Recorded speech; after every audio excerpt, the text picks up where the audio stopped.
One of my favorite types of animal is whales. I've never been privileged to see one in the wild other than dolphins.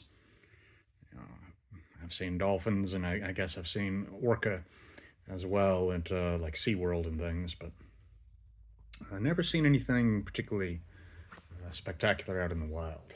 Um, but I thought I'd share one of my favorite types of fossils with you, and that is this. This is a molar of some type of Basilosaurid, which is a rather early type of whale, first uh, fully aquatic whale, we'll say, lineage. This would have been a molar.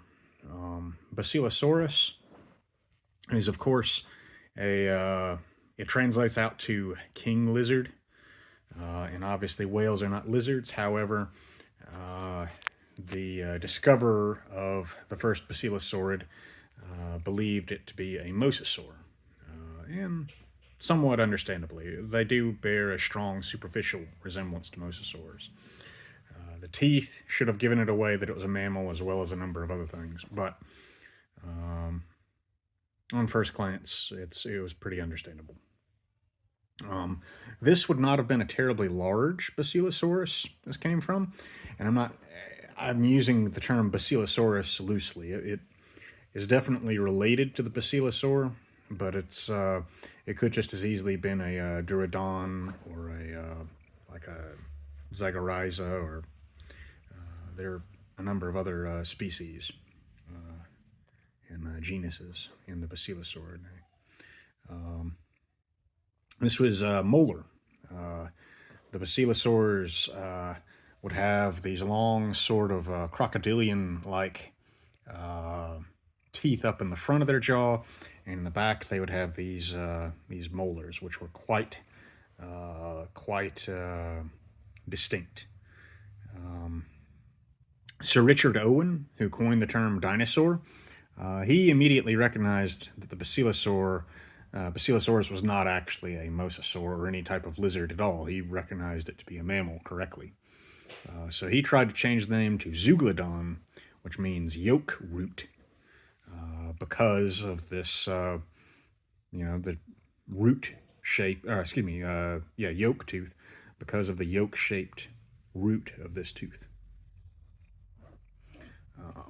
This one is a genuine fossil. I believe it came from Morocco, if I'm not mistaken. But this is a reproduction, but this is more sized appropriately for a very large Basilosaurus. It's been speculated, if nothing else, that Basilosaurs ate the smaller Durodons and Zygorrhizids and things like that. This is a model of Basilosaurus. This one happens to be made by PNSO from China. It actually does have more or less correct dentition on it.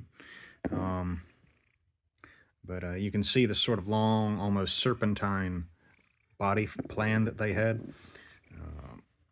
But I've always thought these were some of the more interesting creatures out there. I was always very... First time I ever saw a Basilosaurus was in a picture in a children's book on paleontology, and it was in a really dramatic pose. It was vertical in the water column, and I think it was about to attack some kind of a creature standing on the edge of an ice shelf or something, of all things. There was lightning in the background and everything else. Not a very realistic picture, really, but nonetheless, it was very, very exciting. But today, my son and I, on the way back from Florida, we stopped at the Macon Museum of Science, which has what they call a Zygorrhiza. I've heard some people say that it's more likely to be a Dorodon. I don't know. Either way, it's some Basilosaurid whale. The one they have is perhaps 12 feet long or so, maybe about as big as a manatee. Whereas the actual Basilosaurus itself They could get very large, well over 60, easily over 60 feet. So anyway, I thought I would roll in some of the footage from the museum as well.